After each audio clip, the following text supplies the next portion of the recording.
आइए हम बाइबल मुक़द्दस को खोलें। बाइबल मुक़द्दस में से मुक़द्दस पौलुस रसूल का तीमुथियुस के नाम पहला ख़त,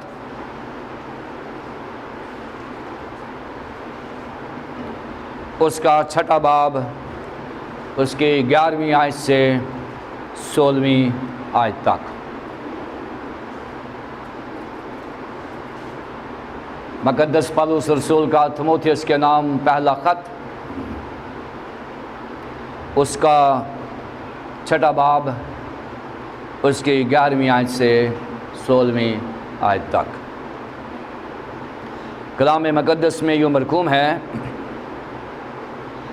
मगर ए मर्द खुदा, तू इन बातों से भाग और रास्तबाजी, दीनदारी, ईमान, मोहब्बत, सब्र और हिल्म का तालिब हो।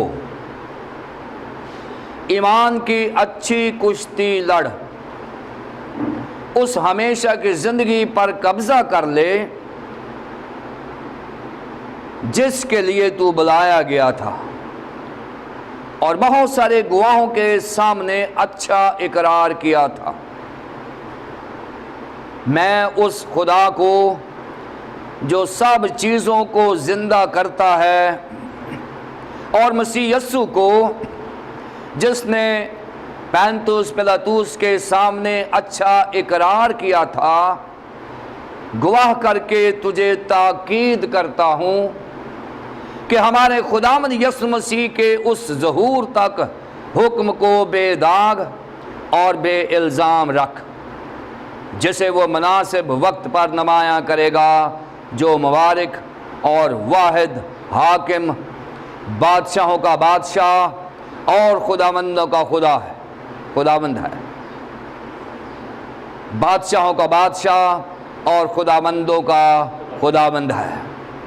बका सिर्फ उसी को है, और वो उस नूर में रहता है जिस तक किसी की रसाई नहीं हो सकती, ना उसे किसी इंसान ने देखा और ना देख सकता है। उसकी इज्जत और सल्तनत अब तक रहे, आमीन। खुदावंद के कलाम के पढ़े और सुनने जाने पर खुदावंद की बरकत हो।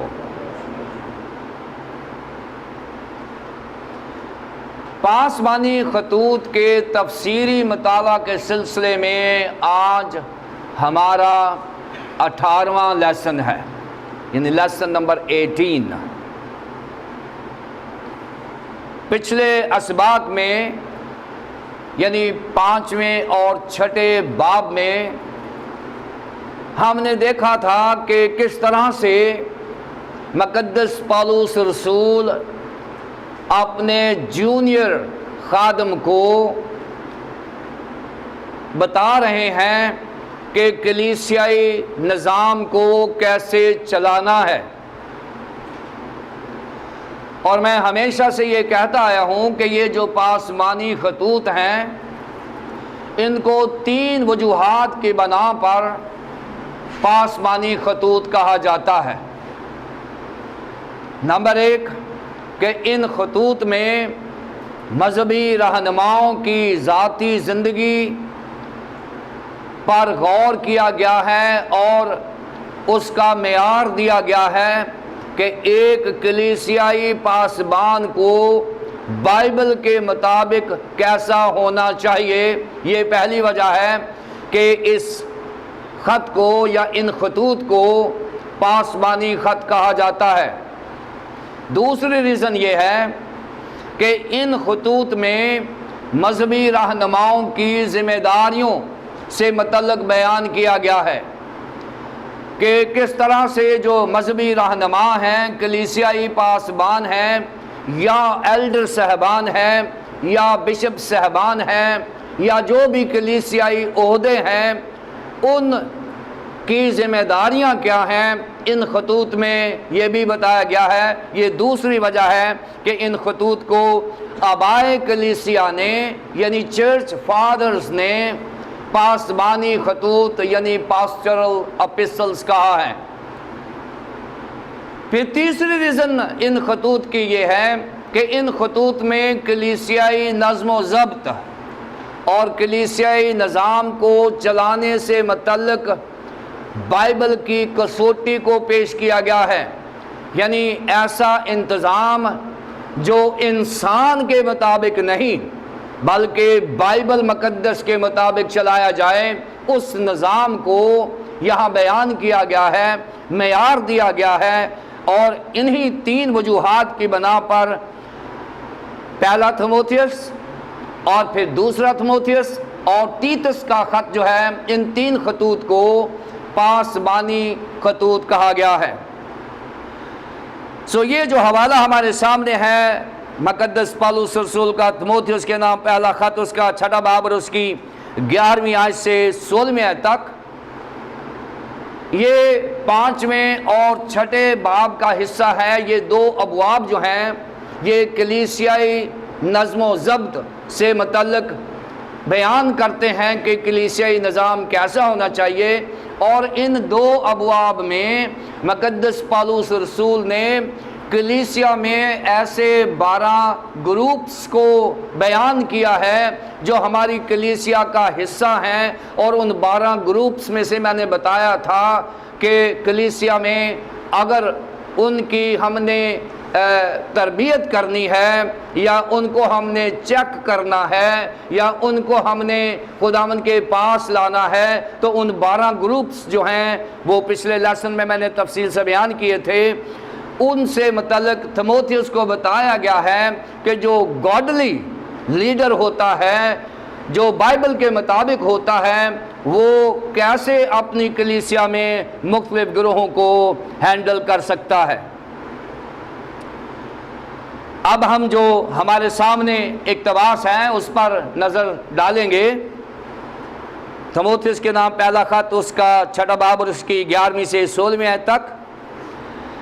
इसका जो जनरल मज़मून है वो है चार्ज टू टिमोथी, यानी मुक़द्दस थिमोथियस को इख्तियार दिया गया है, चार्ज दिया गया है। उसको मुक़द्दस पौलुस रसूल ने कहा है कि थिमोथी, मैं बुज़ुर्ग हो गया हूँ, अब शायद मैं कलीसियाओं में खिदमत को जारी ना कर सकूँ और शायद मेरी ज़िंदगी का इख्तिताम भी हो रहा है। सो मैं ये चाहता हूँ कि ये जो चार्ज है, ये जो खिदमत की ज़िम्मेदारी है, मैं मुकम्मल तौर पर तुझे दे दूँ। सो ये जो वाक़या है ये इन आयात में बयान किया गया है जो हमारे सामने है। 11वीं से 16वीं आयत तक इन आयात में मुक़द्दस पौलुस रसूल ने अपने जूनियर खादम जो अब सीनियर बन चुका है उसको चार्ज दे दिया गया है कि Timothy, you will be the in charge of the church. जो मैं चर्च तुझे दे रहा हूँ, अब तू इंचार्ज होगा और तू मेरी जगह काम किया करेगा। जैसे मैं मुख्तलिफ कलीसियाओं में खिदमत करता हूँ, तू मेरे पैटर्न पर काम करेगा। और इसमें जो लैंग्वेज इस्तेमाल की गई है वो वही है जो मुक़द्दस पौलुस रसूल के जहन में खुदावंद यीशु मसीह के बारे में चल रही है। सो आइए हम इस हवाले को देखते हैं। इस हवाले को समझने के लिए तफसीर की डिमांड होती है कि हम उसकी बेहतर तकसीम कर सकें, क्योंकि जो एक्सपोजिशन होती है उसकी पहली ज़िम्मेदारी होती है कि हम उस मज़मून को बयान करें जो हम बयान करने वाले हैं, जो हवाले में से निकलता है, और उसके बाद हवाले की तकसीम की जाए, ऐसी तकसीम जो आसानी से हमारी समझ में आ जाए। यानी ऐसी टर्मिनोलॉजी, ऐसी इस्तिलाहात इस्तेमाल करें जो फमीलियर हों लेकिन वो टेक्स्ट की पाबंद हों, हवाले की पाबंद हों। क्योंकि तफसीरी वाज़ का एक बहुत बड़ा प्रिंसिपल है, असूल है। उसमें यह है कि तफसीरी वाज़ में खादम जो होता है, जो प्रीचर जो होता है, वो हवाले का ग़ुलाम बन जाता है। वो हवाले को अपनी मर्ज़ी से ट्विस्ट नहीं कर सकता, हवाला उसको रूल करता है। जो टेक्स्ट होता है वो मालिक होता है, और जो प्रीचर होता है वो नौकर होता है। नौकर वही करेगा जो मालिक कहेगा। सो अब मेरे सामने जो हवाला है, मैं अपने आप को इसका गुलाम बनाता हूँ ताकि हवाला मुझे रूल करे और वो आपसे बात करे। ये कोई भी मुफस्सर जो बाइबल को पेश करता है, ये उसका असूल है कि वो अपने आप को हवाले का नौकर बना लेता है, और जो हवाले पर रूल करता है वो बाइबल पेश नहीं करता, वो अपने आप को पेश कर रहा होता है। सो आइए आप हवाले के गुलाम बन जाएं सुनने के लिए, और मैं हवाले का नौकर बन जाऊंगा, गुलाम बन जाऊंगा बताने के लिए। सो हवाले का मजमून जो है वो है तिमोथियस ने वसूल किया है चार्ज मुकद्दस पौलुस रसूल से, और जो 11वीं और 12वीं आयत है, छठे बाब की 11वीं और 12वीं आयत, ये है challenge of faith to Timothy, कि तिमोथियस को चार्ज देने से पहले उसको चैलेंज दे दिया गया है। और ये बड़ा खूबसूरत असूल है कि यही नहीं है कि किसी एल्डर को या खादम को पकड़ा और उसको चार्ज दे दिया, ये बाइबल का असूल नहीं है। बाइबल का असूल ये है कि पहले उसको चैलेंज दें, पहले उसको बताएं कि भाई ये काम तू करने जा रहा है, इसके लिए ये मियार का होना ज़रूरी है। सो मुकद्दस पौलुस रसूल ने पहले चैलेंज दे दिया है तिमोथियस के ईमान का, कि भाई सबसे पहले ये है कि तेरा ईमान जिसको तू प्रीच करने जा रहा है, जिसको तू बयान करने जा रहा है, क्या तेरा ईमान भी बाइबल के मुताबिक है कि नहीं है। सो पहले challenge of faith to Timothy, यानी तिमोथियस को उसके ईमान का चैलेंज दे दिया है।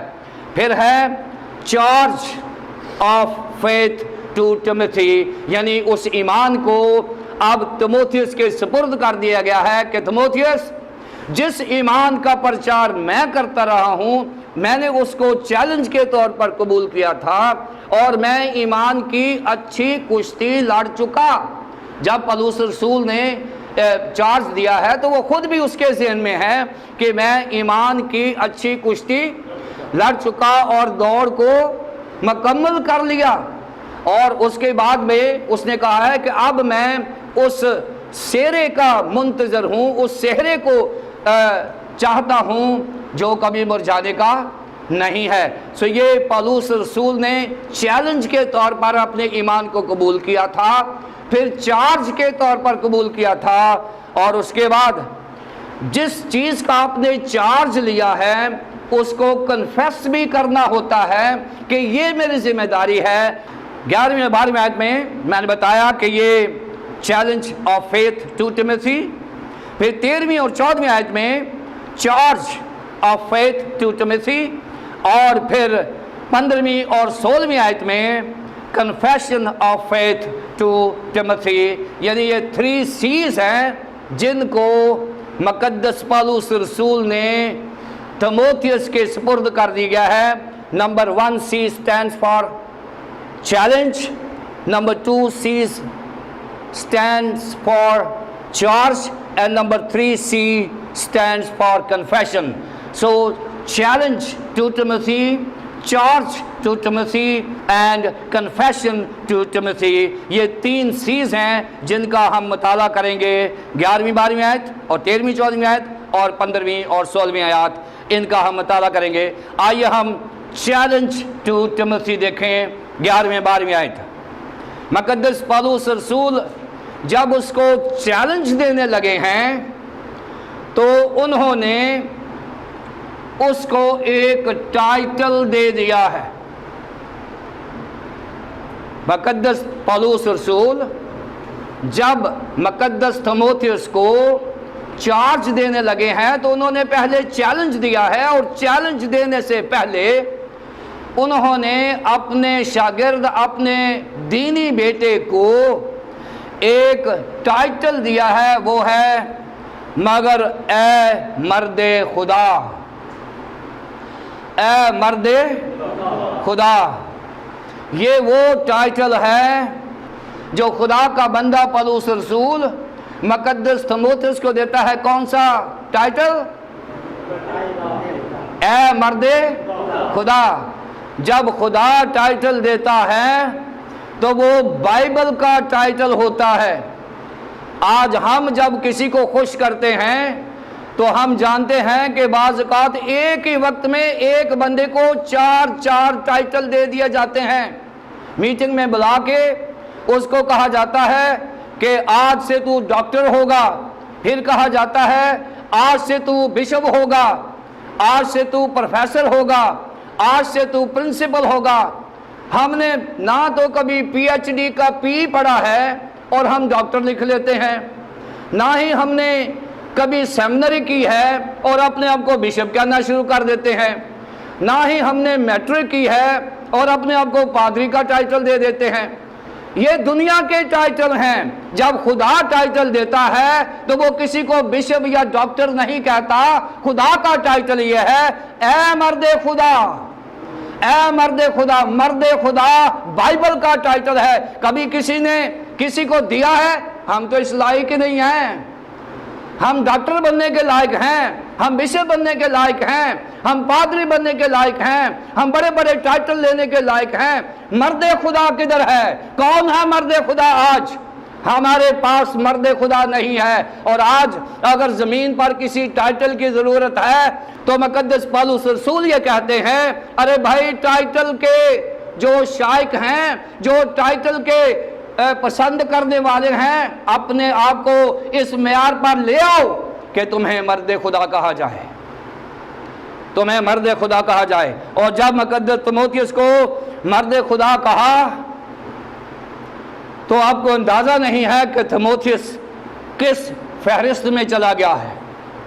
हमें अंदाजा नहीं है कि जब मुकद्दस तीमुथियुस को मर्दे खुदा कहा तो वो किस लिस्ट में चला गया। आप जानते हैं ज़बूर 90 में मर्दे खुदा मूसा की दुआ, मर्दे खुदा मूसा को मर्दे खुदा कहा गया है।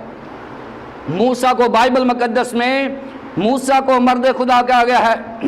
फिर अगर उसके बाद देखें तो जितने अंबिया कराम हैं बाइबल मुकद्दस के, जितने पैगाम रसा हैं, अंबिया कराम हैं, उनको मर्दे खुदा कहा गया है। फिर उसके बाद अगर आप सैमुएल नबी को मर्दे खुदा कहा गया है, शमाया को खुदा का जो मैसेंजर है रोबाम की तरफ जो जाता है उसको मर्दे खुदा कहा गया है, पहले साला 3 के 12वें बाब की 22वें आयत में। और फिर तीमुथियुस को मर्दे खुदा कहा गया है। जब मर्दे खुदा कहा जाता है तो इससे मुराद ये है कि तीमुथियुस तू बाइबल की पर्सनैलिटीज जैसी एक पर्सनैलिटी है। जब मर्दे खुदा कहा गया है तो बताया गया है कि तीमुथियुस तेरा नाम उस फहरिस्त में चला गया है जो बाइबल के हीरोज हैं। हम दुनिया के हीरो बनना चाहते हैं और डॉक्टर कहलवाना पसंद करते हैं। हमने ना एमफिल किया है, ना हमने कोई पीएचडी की है। हम घर बैठे ही रातों रात बिशप भी बन जाते हैं, पादरी भी बन जाते हैं, प्रोफेसर भी बन जाते हैं, प्रिंसिपल भी बन जाते हैं। अरे भाई इन टाइटल्स की ज़रूरत नहीं है। अगर आज हमें किसी टाइटल की ज़रूरत है तो अपना नाम उस फहरिस्त में डाल दें जो बाइबल के लोगों की, बाइबल के हीरोज की फहरिस्त है। और वो क्या टाइटल है? द मैन ऑफ गॉड, मर्द खुदा। उसको मर्द खुदा कहा गया है। अब उसको चार्ज देना है, उसका कॉन्फिडेंस लेवल अब बढ़ गया है, इसलिए कि तीमुथियुस ने ये महसूस कर लिया है कि पौलुस की नज़र में मेरी कुछ कीमत है। पौलुस ने मुझे प्रिंसिपल नहीं कहा, पौलुस ने मुझे डॉक्टर नहीं कहा, पौलुस ने मुझे पादरी या बिशप नहीं कहा, पौलुस ने तो मुझे उस फहरिस्त में डाल दिया है जो बाइबल के हीरोज की फहरिस्त है। अब तीमुथियुस का जो लेवल है वो बहुत बढ़ गया है। फिर भी जब हम किसी को चार्ज देते हैं तो लाजमी बात है कि 11वीं और 12वीं आयत को पढ़ लिया करें। जितने जिम्मेदार लोग हैं, जितने सीनियर खादम हैं, और जो अपने जूनियर खादमों को तैयार कर रहे हैं, और जब आप रिटायर हो जाएं या चले जाएं तो पहला थिमोथियस उसके 11वीं और 12वीं, छठे बाब की 11वीं 12वीं आयत जरूर पढ़ के अपने जूनियर को चार्ज दें। और वो क्या है? ऐ मर्द खुदा, तू इन बातों से भाग, फ्ली फ्रॉम दीज थिंग्स, इन बातों से भाग। ऐ मर्द खुदा, इन बातों से भाग। कौन सी बातें? यहां बातें नहीं लिखी गई, लेकिन यह लिखा गया है कि इन बातों से भाग। और जब हम ढूंढें कि ये कौन सी बातें हैं, तो ये बातें वो हैं जो पिछले हवाले में बयान की गई हैं। तीमुथियुस के नाम पहला खत पौलुस रसूल का, उसका छठा बाब, उसकी 3री आयत से लेकर 10वीं आयत तक 10 ऐसी चीजें मैंने बताई थी पिछले लेसन में, जिनका जिक्र यहाँ किया गया है। इन बातों से मुराद पिछले बाब में जो 10 चीज़ें मैंने बताई थी वो है। और अगर इन चीज़ों की तफसील आपने देखनी है तो लेसन नंबर 17 को पढ़ें, वहाँ से आपको ये फहरिस्त मिल जाएगी। इन बातों से भाग। मैं जल्दी से बता देता हूँ कौन कौन सी बातें हैं। लिखा है कि तुझे बहुत सारी आजमाइशें आएंगी, आजमाइशों से भाग। फिर तुझे बहुत सारे फंदे, पागिस, बहुत सारे फंदे। और मैंने बताया था कि फंदे जो हैं वो 3 किस्म के होते हैं। एक फंदा वो होता है जो जाल की सूरत में होता है, नट की सूरत में होता है, जो परिंदों, इवन इंसानों, जानवरों को भी पकड़ने के लिए होता है। और फिर दूसरा जो फंदा होता है वो एक डब्बा सा होता है, एक बॉक्स होता है, और उसको खोल दिया जाता है, उसमें कुछ खाने पीने की चीज़ें रखते हैं, और जब कोई परिंदा या जानवर इसमें आता है तो उसका दरवाज़ा ऑटोमेटिकली बंद हो जाता है। और उसके बाद एक और फंदा है जो ज़मीन में गड़ा खोदा जाता है, और ये बहुत भारी और जो फ्यूरियस किस्म के जानवर होते हैं, जो दरिंदे होते हैं, उनको पकड़ने के लिए इस्तेमाल होता है कि उसमें स्टेक्स लगा दी जाती हैं, कील वगैरह लगाए, पत्थर वगैरह फेंके जाते हैं कि जब वो जाए नीचे तो वो उस गड्ढे में गिर के मर जाए। ये 3 किस्म के फंदे हैं। और पौलुस रसूल ने कहा है तीमुथियुस को कि इन फंदों से भी भाग, क्योंकि इब्लीस हमारे पीछे फंदे लेकर खड़ा है।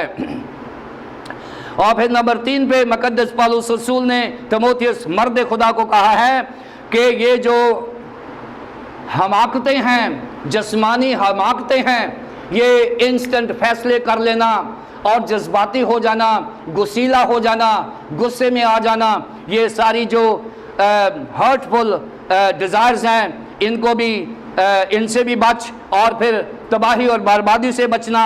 और फिर नंबर 6 पे ये जो बुराई की जड़ है, दौलत है, इससे बचे रहना। फिर उसके बाद ईमान की हिफाजत करना, उसको दाव पे न लगाना। फिर बहुत सारे गमों से, जो रूहानी और जिस्मानी गम हैं, उनसे किनारा करना। और फिर जो हाई माइंडेडनेस यानी गुरूर है, उससे बचना। फिर उसके बाद किसी पर भरोसा नहीं करना सिवाय खुदा के। ये सारी वो चीज़ें हैं जो पिछले लेसन में मैंने तफसील से बताई, और उनको सम अप किया है 3 चीज़ों में। पहली चीज़ जिससे हमने भागना है तीमुथियुस की तरह, और तीमुथियुस को कहा गया कि तू भी भाग। कौन से हैं? फॉल्स टीचर, झूठे असातिज़ा। भागने से मुराद ये नहीं है कि हम उनको छोड़कर भाग जाएं। भागने से मुराद ये है कि हम उसका दिफा करें, झूठे असातिज़ा का दिफा करें और उनका मुकाबला करें, और अपनी कलीसिया को झूठे असातिज़ा और झूठी तालीमात से बचाएं।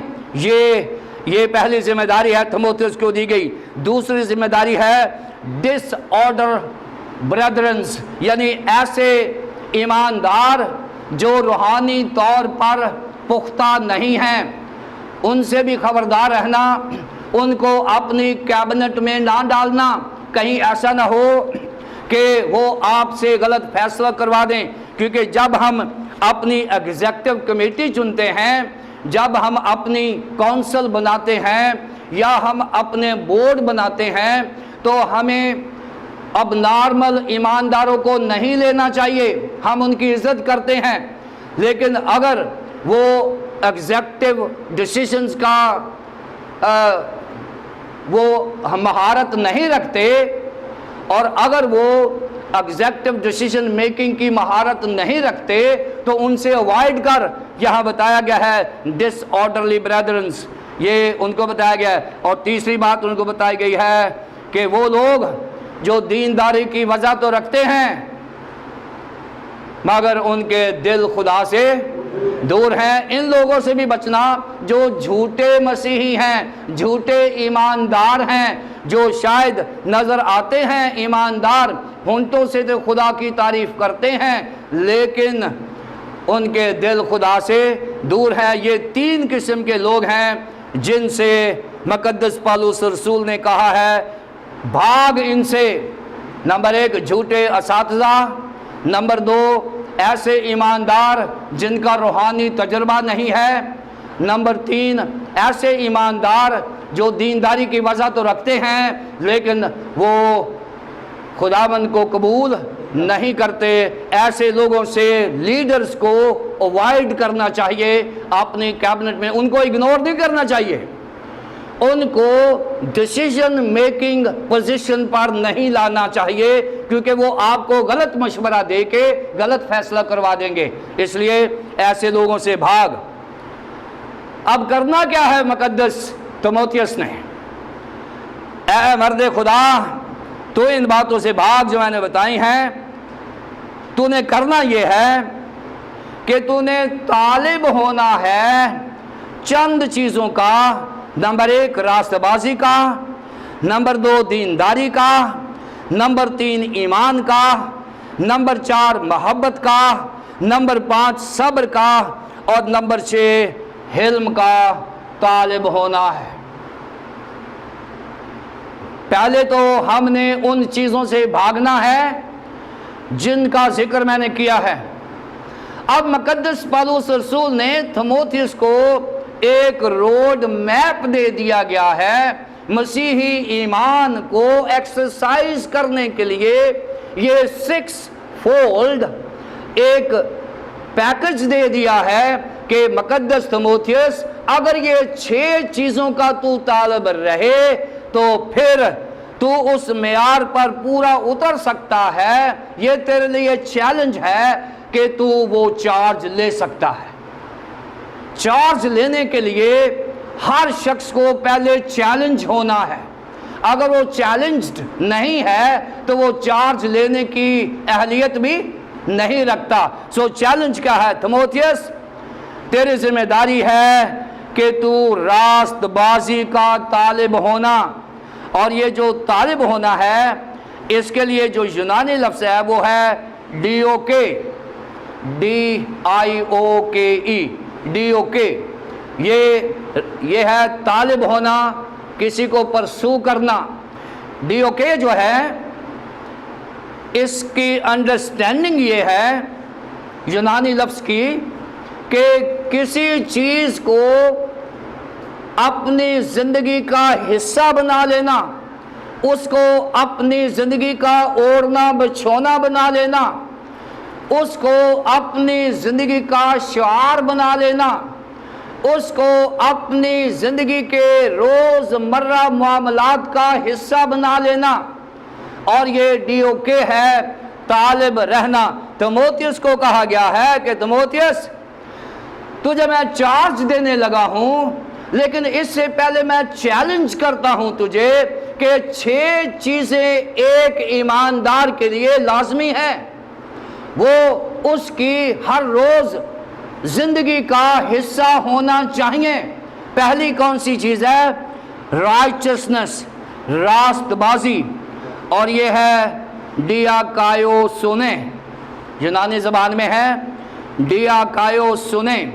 ये मैं यूनानी ज़बान 2 वजूहात की वजह से मैं बयान करता हूँ। 2 रीज़न्स हैं कि मैं यूनानी अल्फाज इस्तेमाल करता हूँ।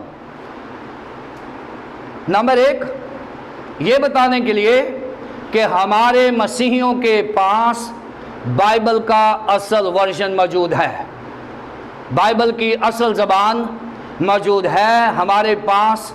वो कॉपी मौजूद है। जो असल है उर्दू ज़बान खुदा की मेहरबानी है, क्योंकि हमको यूनानी ज़बान सबको नहीं आती, इसलिए पाकिस्तान बाइबल सोसाइटी ने हमारे पास मेहरबानी की कि हमारे लिए तर्जमा कर दिया और उर्दू ज़बान ये हमारे पास मौजूद है। लेकिन असल ज़बान जो यूनानी ज़बान है हमारे पास मौजूद है, इसलिए मैं यूनानी ज़बान बयान करता हूँ। इसलिए नहीं कि मुझे आती है, मैं स्टूडेंट हूँ यूनानी ज़बान का, लेकिन मकसद सिर्फ ये है कि हमारे पास असल मतन मौजूद है। नंबर 2, मैं इसलिए अल्फाज इस्तेमाल करता हूँ, जब हम कोट करते हैं अल्फाज तो उसके 2 तरीके हैं। या तो यूनानी ज़बान जो बाइबल का मतन में आया है उसको कोट किया जाए, या फिर कामूसुल किताब वाली जो ग्रीक है, जो मस्दर को बिलीव करती है, वो मस्दर को बेस करती है, वो बयान की जाए। सो अगर आप कामूसुल किताब की ग्रीक कोट करेंगे तो डॉक्टर खैरुल्लाह साहब जो हमारे प्रीडिसेसर थे, उन्होंने जो यूनानी ज़बान है उनकी ग्रामर नहीं पेश की, उन्होंने जो यूनानी ज़बान है उसकी ग्रामर पेश नहीं की, बल्कि जो बुनियादी लफ्ज़ है वो पेश किया है। लेकिन मैं ग्रामेटिकल वैल्यू वाला जो वर्ड है वो पेश करता हूँ, ताकि अगर आप बाइबल में देखेंगे तो वो वही लफ्ज़ होगा जो मैंने बोला है। और इसलिए ये जो रास्तबाजी है, डियाकायो सुने, डियाकायो सुने, और ये जो लफ्ज़ है इसका मतलब है कि इंसान 2 नज़रों में मकबूल हो जाए। जो इंसान है, जो लीडर है, 2 नज़रों में मकबूल हो जाए। और ये मेयार दिया है खुदावंद यीशु मसीह ने कि वो खुदा और इंसान की नज़र में मकबूल होता गया। जो 2 नज़रों में मकबूल हो जाए उसको डियाकायो सुने कहते हैं, उसको रास्तबाज कहते हैं। वो शख्स सिर्फ यही नहीं है कि खुदा की नज़र में रास्तबाज हो और इंसान की नज़र में रास्तबाज ना हो, ये नहीं है, या इंसान की नज़र में रास्तबाज हो और खुदा की नज़र में रास्तबाज ना हो। डियाकायो सुने से मुराद ये है कि वो इंसान, वो मर्द खुदा है, वो हीरो है बाइबल का, जो खुदा और इंसान दोनों की नज़रों में मकबूल ठहरता है, रास्तबाज है। उसने कहा, तिमोथियस, तेरी पहली जिम्मेदारी, पहला चैलेंज ये है कि तूने सिर्फ खुदा की नज़र में रास्तबाज नहीं ठहरना, बल्कि इंसानों की नज़र में भी रास्तबाज ठहरना है। ये उसको चैलेंज दे दिया है। नंबर 2 है दीनदारी, गॉडलीनेस, और यह है यूसेबिया, यूनानी ज़बान में यूसेबिया, दीनदारी। दीनदारी की जो खूबसूरत तारीफ है, दीनदार उस शख्स को कहते हैं जो 724 खुदा की हजूरी में रहता है, उसको हम दीनदार कहते हैं। जो 24 घंटे खुदा की हजूरी में रहता है, वो चाहे अपने बिजनेस में है, चाहे वो अपने ऑफिस में है, चाहे वो ड्राइविंग कर रहा है, चाहे वो सफ़र कर रहा है, चाहे वो घर में बैठा है, चाहे वो किचन में है, चाहे वो कपड़े धो रहा है या रही है, जो भी काम कर रहे हैं, 24 घंटे खुदावन की हजूरी में रहने वाले को गॉडली पर्सन यानी दीनदार कहा जाता है। यूसेबिया का यही मतलब है। तीसरी बात उसको कहा गया है ईमान।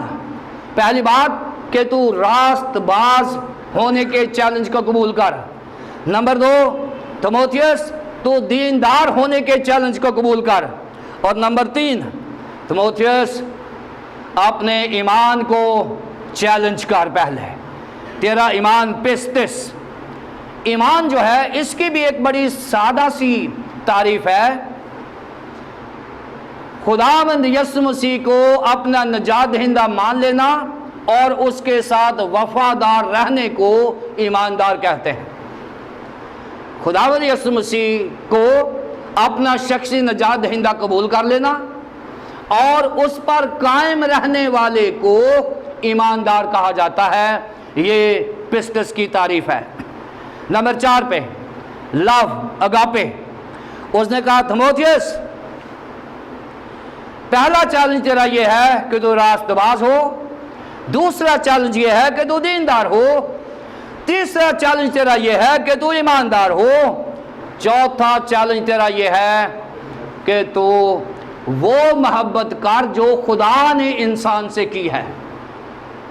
वो मोहब्बत ना कर जो इंसान इंसान से करता है, क्योंकि यहाँ अगापे लफ्ज़ इस्तेमाल हुआ है मोहब्बत के लिए।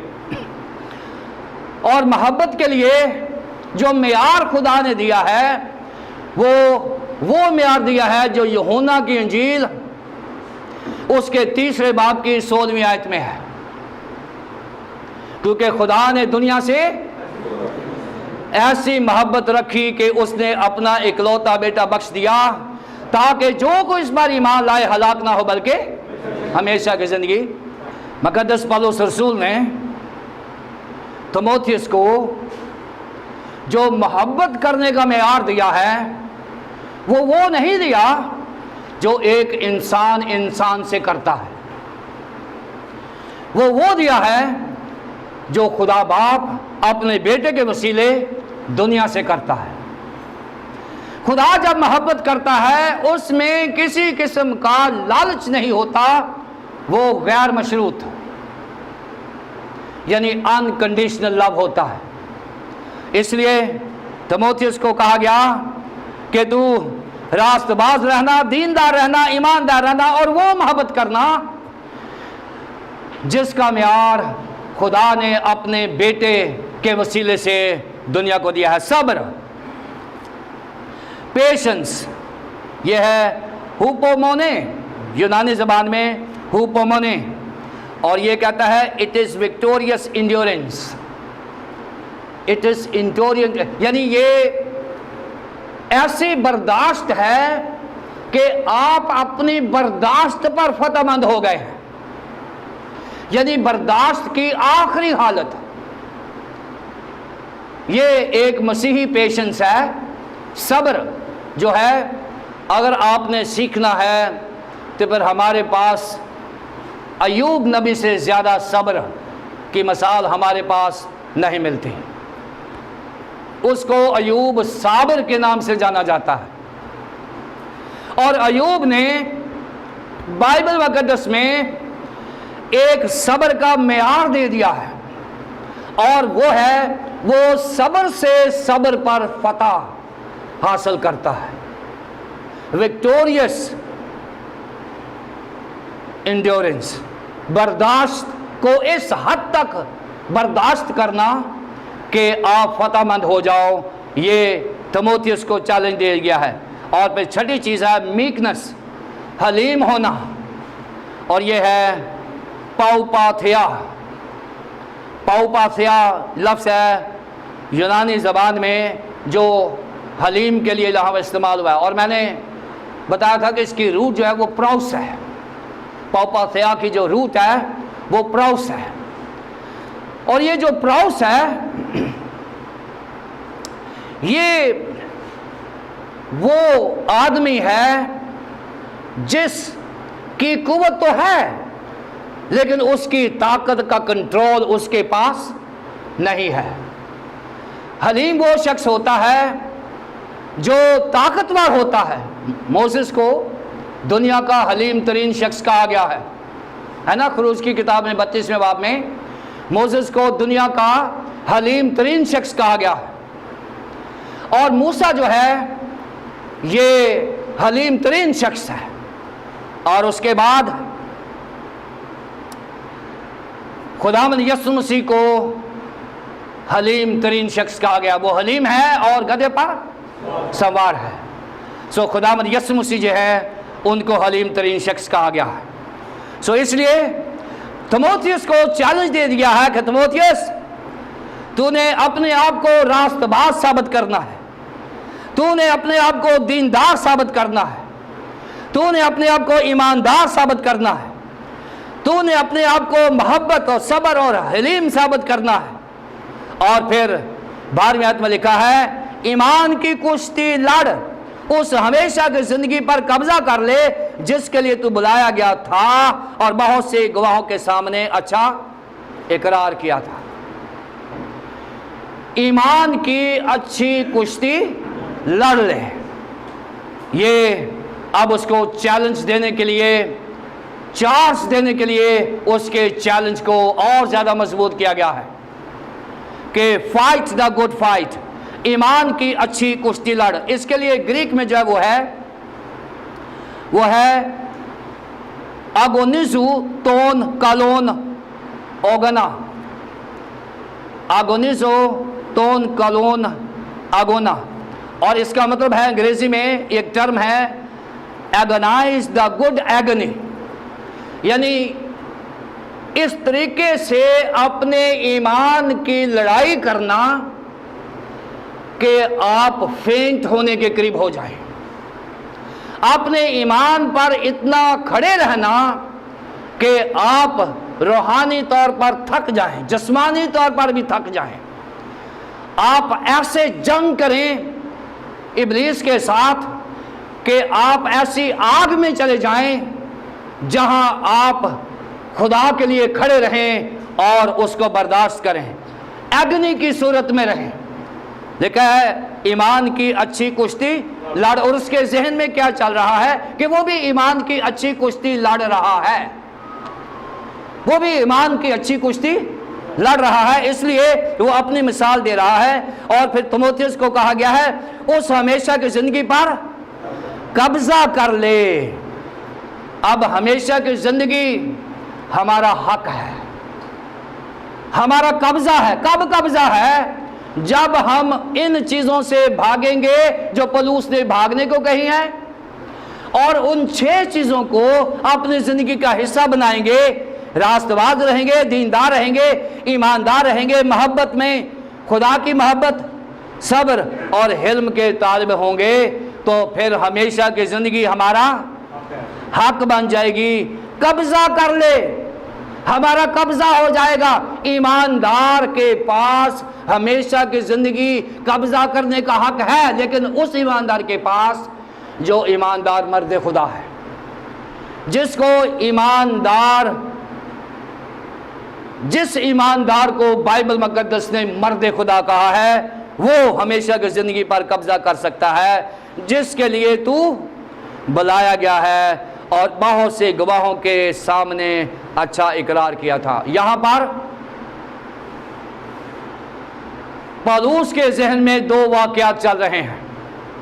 एक वाकया चल रहा है अमाल 13 बाब का, जहां पर पौलुस और बरनबास को चुना गया था ऑर्डिनेशन के लिए और जेंटाइल में खिदमत के लिए। और जब इब्तदाई कलीसिया में लीडर्स को चुना जाता था तो कलीसिया में चंद बुजुर्ग जो हैं वो इकट्ठे होते और उस लीडर पर दुआ करते हैं, और दुआ करते करते वो पेशन गोइयां शुरू हो जाती थी, और उन पेशन गोइयों को रिकॉर्ड कर लिया जाता था। उन पेशन गोइयों को रिकॉर्ड कर लिया जाता था, लिखा जाता था, ताकि वो उस लीडर के बारे में जो रूहुल कुदस ने कहा है उसको बताया जाए। एक ये वाकया है।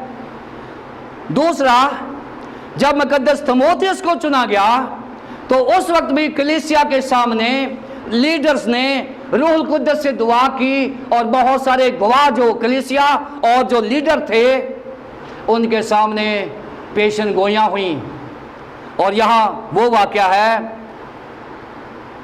कि जिसके लिए तू चुना गया था, बुलाया गया था, और बहुत सारे गवाहों यानी कलीसिया और लीडर्स के सामने अच्छा करार किया था।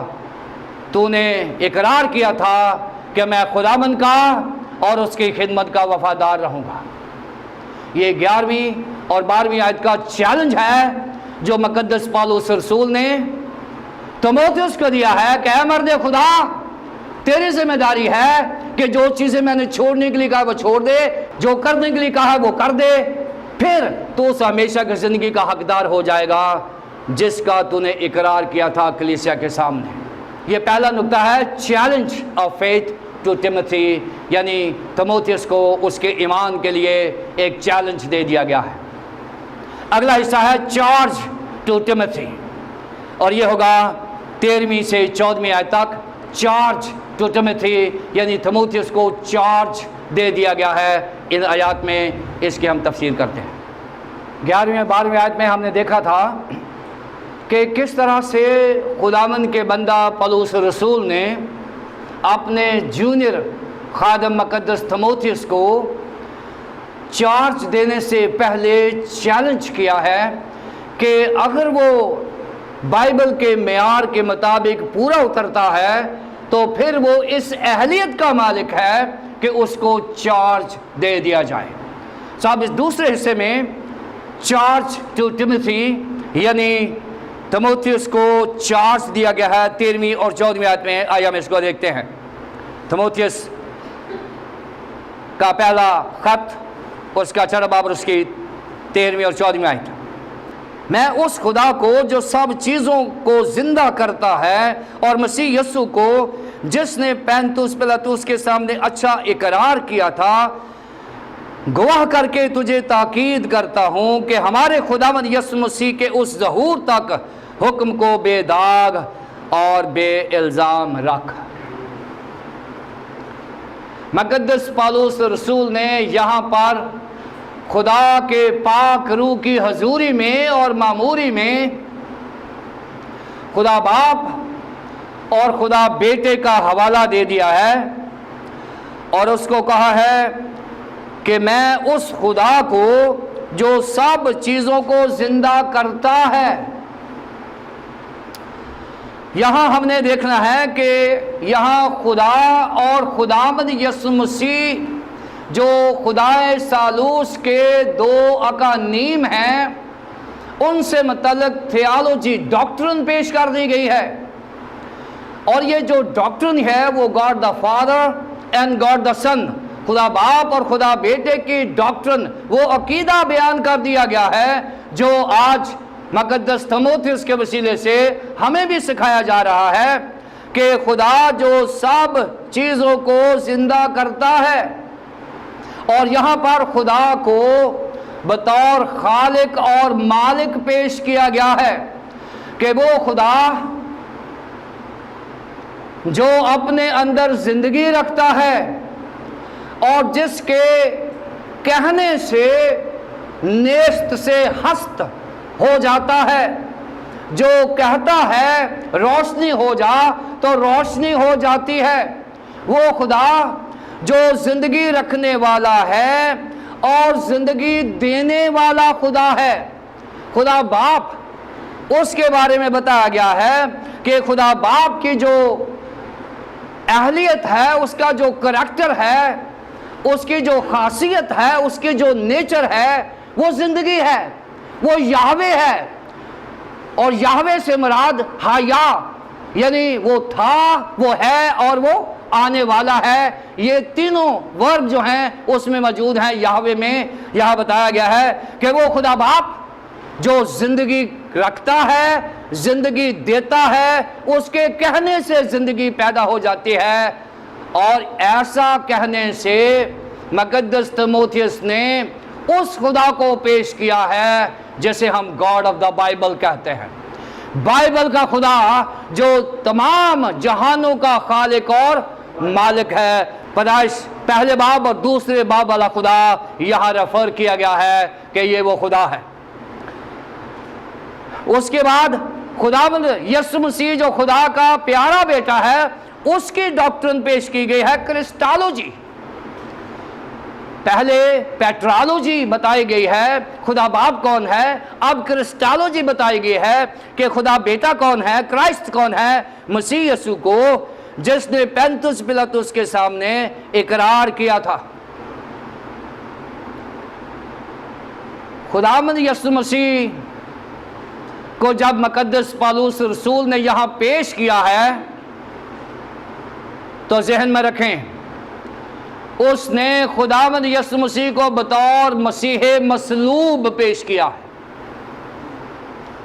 और खुदावंद यीशु मसीह का बतौर मसीह मसलूब पेश करने से मुराद ये है कि अगर हम यीशु मसीह को मसीह मसलूब नहीं मानते तो जिंदा तो वो है ही है, उसके जिंदा होने पर तो किसी को एतराज ही नहीं है ना। अगर किसी को के एतराज है तो उसके मरने पर है। इसलिए खुदावंद यीशु मसीह के इस रसूल ने खुदावंद यीशु मसीह की मसीह मसलूब की तस्वीर पेश की है और साथ ही तारीख का हवाला दे दिया गया है। क्योंकि अगर कुछ लोग ये कहें कि ये तो बाइबल की स्टोरी है, बाइबल की अहमियत मसीहियों के नज़दीक तो है ही, लेकिन अगर कोई बाइबल को शक की नज़रों से देखे और यीशु मसीह की मसलूबियत का इनकार करे तो मुकद्दस पौलुस रसूल ने क्या दिया है कि वो पैंतुस पिलातुस की हुकूमत में मसलूब हुआ था। और पैंतुस पिलातुस जो है ये रोमी बादशाह था और रोमियों की हुकूमत में उसकी मसलूबियत हुई थी और इसलिए यहाँ पर मसीह मसलूब को पेश किया गया है। इसलिए खुदावंद यीशु मसीह को पैंतुस पिलातुस के सामने इकरार जो किया था उसका जिक्र कर दिया गया है। उसने कहा, तीमुथियुस, मैं तुझे इख्तियार देने लगा हूं इवेंजलिज्म करने के लिए, मसीही ईमान का दिफा करने के लिए, मसीही ईमान का प्रचार करने के लिए। तो मैं गवाह बनाने लगा हूं उस खुदा को जो बाइबल का खुदा है और उसके बेटे यीशु मसीह को जो मसीह मसलूब है, उसका मैं गवाह बनाकर तुझे इख्तियार देने लगा हूं। देखा कि उसको गवाह करके तुझे ताकीद करता हूं। ताकीद करने से मराद यह है तुझे नसीहत करता हूं, तुझे इख्तियार देता हूं, तुझे इल्तमास करता हूं, तेरी मिन्नत करता हूं। इख्तियार देने से मुराद ये नहीं है कि उसको चाबियां दे दी गई हैं कि अब ये सारे तालों का मालिक तू है, ऐसा नहीं है। इख्तियार, मसीही इख्तियार जो है उसका दूसरा नाम जिम्मेदारी है। मसीही इख्तियार जो होता है उसका दूसरा नाम रिस्पॉन्सिबिलिटी है और तीसरा काम अकाउंटेबिलिटी है। मसीहत रिस्पॉन्सिबिलिटी और अकाउंटेबिलिटी का नाम है। और यहां बताया गया, मैं तेरी मिन्नत करता हूं, ताकीद करता हूं, नसीहत करता हूं, बसीच दी। क्या करना है? हमारे खुदावंद यीशु मसीह के उस ज़हूर तक, यानी उसकी दोबारा आमद तक। और ज़हूर के लिए एपिफनिया लफ्ज़ इस्तेमाल हुआ है, जहाँ से हम 6 जनवरी को हम एक फीस्ट मनाते हैं, एपिफनी की ईद। एपिफनी की ईद मनाते हैं, ईद ज़हूर। 6 जनवरी को ईद ज़हूर हम मनाते हैं। उसमें ये होता है कि खुदावंद यीशु मसीह का ज़हूर हुआ था गैर अक़वाम पर, कि मजूसी आए और उन पर खुदावंद यीशु मसीह का बतौर सन ऑफ गॉड रेवलेशन हुआ था।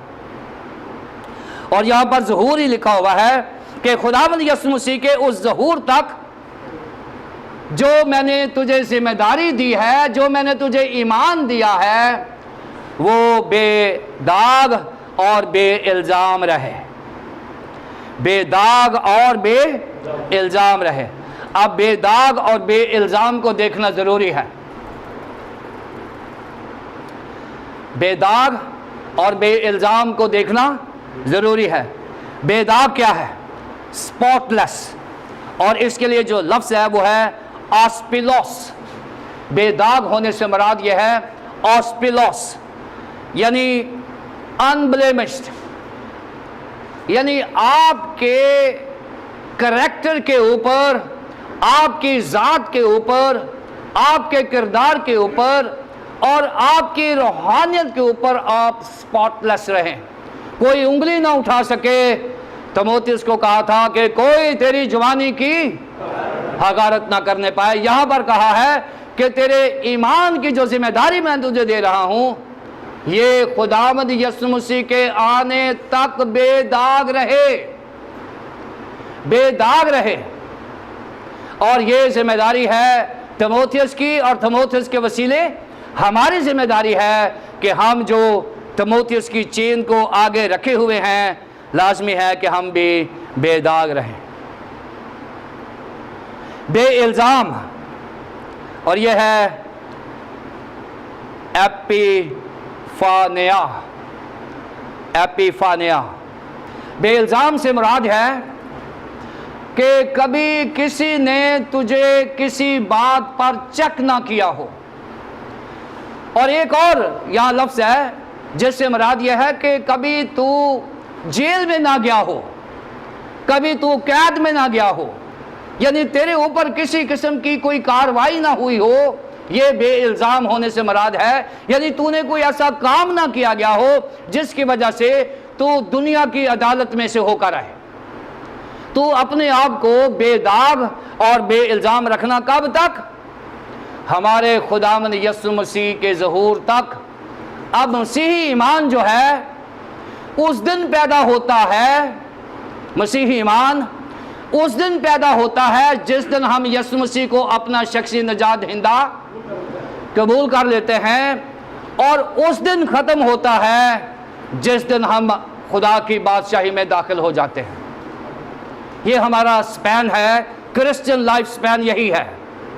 क्रिश्चियन जो दौरानिया है मसीही ज़िंदगी का, वो उस वक्त शुरू होता है जब आपने यीशु मसीह को अपना निजात दहिंदा कबूल किया है, और उस वक्त ख़त्म हो जाता है जब इस जहान फ़ानी से हम खुदा की बादशाही में दाखिल हो जाते हैं। ये मुक़द्दस पौलुस रसूल ने चैलेंज दिया है और चार्ज दिया है मुझे और आपको।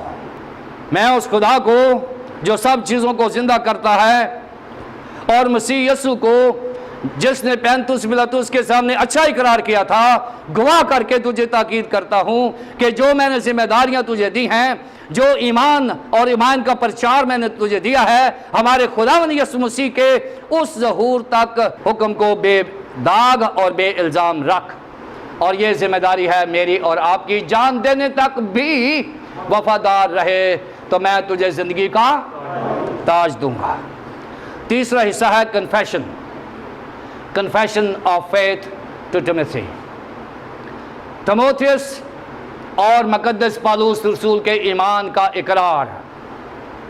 और ज़हन में रखें, पहली सदी में हमारे पास जो निकाया का अकीदा है ये नहीं था, हमारे पास जो रसूलों का अकीदा ये भी नहीं था। पहली सदी में यही वो अकीदा है जो 12वीं 11वीं 12वीं 13वीं 14वीं 15वीं 16वीं आयत में मौजूद है। ये ईमान का इकरार था मसीहियों का कि खुदा बाप जो खालिक और मालिक है, मसीह यीशु जो मसीह मसलूब है, उसकी आमद सानी कैसी होगी, और फिर 15वीं आयत जिसे वो मुनासिब वक्त पर नुमाया करेगा, मुबारक और वाहिद खुदा, बादशाहों का बादशाह, खुदाबंदों का खुदा है, खुदाबंद है। ये अब खुदा के जहो जलाल, उसकी हशमत, उसका रोब, उसका दबदबा अपने ईमान से बयान किया जा रहा है। ये मसीहियत का ईमान है। पहली सदी में मैंने बताया है कि नकाया का अकीदा और रसूलों का अकीदा ये नहीं थे, और यही वो ईमान का इकरार था जो मुक़द्दस पौलुस रसूल और तीमुथियुस कर रहे हैं। और ये पूरा का पूरा ईमान है, खुदा बाप, खुदा बेटा, खुदा रूहुल कुद्स, वो बादशाहों का बादशाह, खुदाबंदों का खुदाबंद है, सिर्फ उसी को है, और वो उस नूर में रहता है जिस तक किसी की रसाई नहीं हो सकती, ना उसे किसी इंसान ने देखा और ना देख सकता है। उसकी इज्जत और सल्तनत अब तक रहे। वो बादशाहों का बादशाह है, खुदाबंदों का खुदा है। ये मकाशवा में भी ये टाइटल दिए गए हैं, खुदा बाप को, खुदा बेटे को। खुदा बाप बादशाहों का बादशाह है, खुदा यीशु मसीह खुदाबंदों का खुदा है, वो कुरियोस है, इसलिए ये मसीही ईमान का हिस्सा है। और वही इमॉर्टल है, वही इमॉर्टल है, यानी वो ऐसा खुदा है जिसको बका है, जिसको कभी फना नहीं है, वो जिंदगी रखता है और जिंदगी देता रहता है। इमॉर्टल मीन अजली और अबदी खुदा है। यहाँ पर उसकी खुदाइयत को बयान किया गया है। बका सिर्फ उसी को है, जिंदगी सिर्फ उसी में है, और उसी के वसीले से जिंदगी आगे जाती है। उसे किसी इंसान ने नहीं देखा और ना कोई देख सकता है। और अगर आप खरूज की किताब उसके 33वें बाब की 20वीं आयत को देखेंगे, वहाँ लिखा है कि खुदा को किसी ने नहीं देखा। और यूहन्ना पहले बाब की 18वीं आयत में देखेंगे कि खुदा बाप को कभी किसी ने नहीं देखा मगर उसका इकलौता बेटा जो उसकी गोद में है, 18वीं आयत में बयान किया गया है। सो यहाँ पर पुराने और नए अहदनामे को इकट्ठा करके खुदा बाप और खुदा बेटे को गवाह किया गया है और एक तस्वीर पेश की गई है। और अब इसका आखिरी हिस्सा है, उसकी इज्जत और सल्तनत अब तक रहेगी। इसको हम डक्सालोजी कहते हैं, डक्सालोजी। और ये मुकद्दस पौलुस रसूल की जिंदगी का हिस्सा है। गौर से सुने, उसकी इज्जत और सल्तनत अब तक रहेगी। मुकद्दस पौलुस रसूल जो है, डक्सालोजी उनकी जिंदगी और उनके किरदार से जाहिर होती थी। और जहां कहीं नहीं भी फिट होता वहां पौलुस रसूल डक्सालोजी फिट कर देते हैं। और उसकी वजह यह है कि जैसे हमारा एक पेट वर्ड होता है या पेट सेंटेंस होता है जो हम बार बार बोलते हैं, जैसे मरकस की इंजील में जो यूथुस है वो फिलफोर, जो मरकस की इंजील में जो यूथुस है उसका मतलब है फिलफोर। और फिलफोर जो कहीं नहीं भी फिट होता तो उसका पेट वर्ड है, वो फिट कर देता है। और यहाँ पौलुस रसूल जो है, डक्सालोजी इसका पेट सेंटेंस है और ये जहाँ नहीं भी फिट होती वहाँ कर देता है। उसकी वजह ये क्या है कि उसकी ज़िंदगी खुदा की हम्द तारीफ से भरी हुई है, उसकी ज़िंदगी ओवरफ्लो है खुदा की हम्द तारीफ में, वो हर जगह पर लगा देता है। और पहले बाब की 17वीं आयत में देखें, वहाँ भी मौजूद है। फिर रोमियो पहले बाब की 25वीं आयत में देखें, वहाँ भी मौजूद है। रोमियो 11वें बाब की 36वीं आयत में देखें, वहाँ भी मौजूद है। और यहाँ पर 6ठे बाब की 16वीं आयत में देखें, यहाँ भी मौजूद है। इसका मतलब ये है कि मुकद्दस पौलुस रसूल का किरदार खुदावंद की हम्द तारीफ करना था। क्या आज हम इन 3 सीज से चैलेंज होते हैं? 11वीं 12वीं आयत का जो सी है वो है चैलेंज ऑफ क्रिश्चियन फेथ। क्या हम चैलेंज होते हैं? क्या हम मर्द खुदा का टाइटल लेना पसंद करेंगे या दुनिया के टाइटल्स के सहारे जिएंगे? और मैं चाहूंगा कि आज तमाम मसीही दुनिया के टाइटल को छोड़ दें और मर्द खुदा का टाइटल हासिल करें। ये इससे बड़ा कोई और टाइटल नहीं है। Man of God is a big title. लोग हमें कहें वो खुदावंद का बंदा है, मर्द खुदा है। सारी दुनियादारी चीज़ों से भागें, रास्तबाज, दीनदार, ईमानदार, मोहब्बत, सब्र और हिल्म के तालिब हो जाएं। ये चैलेंज है मेरे लिए और आपके लिए। फिर उसके बाद 13वीं 14वीं आयत में उसने बताया है कि मैं खुदा बाप और खुदा बेटे और खुदा रूल कुस को गवाह करके, कि मैं खुदा बाप, खुदा बेटे और खुदा रूल कुस को गवाह करके तुझे ये चार्ज देता हूं कि ईमान को संभाल ले और इसका प्रचार करता रहे। और फिर खुदा बाप और खुदा बेटे को समअप किया है और मसीही अकीदे को यहाँ बयान कर दिया गया है, जो पहली सदी का मसीही अकीदा था, जिसको पढ़कर लोग मसीही हो जाते थे। ये वो अकीदा है जो यहाँ बयान किया गया है। और फाइनल चैलेंज ये है कि क्या मैं और आप हमारी ज़िंदगी का हर पहलू खुदा की तारीफ़ करता है, खुदा की हम्द व तमजीद करता है? क्या हम हर वक्त उसकी सना में रहते हैं? क्या 724 आवर हम खुदा की हजूरी में रहते हैं? वो कहता है उसकी इज़्ज़त और सल्तनत अब तक रहे। आमीन।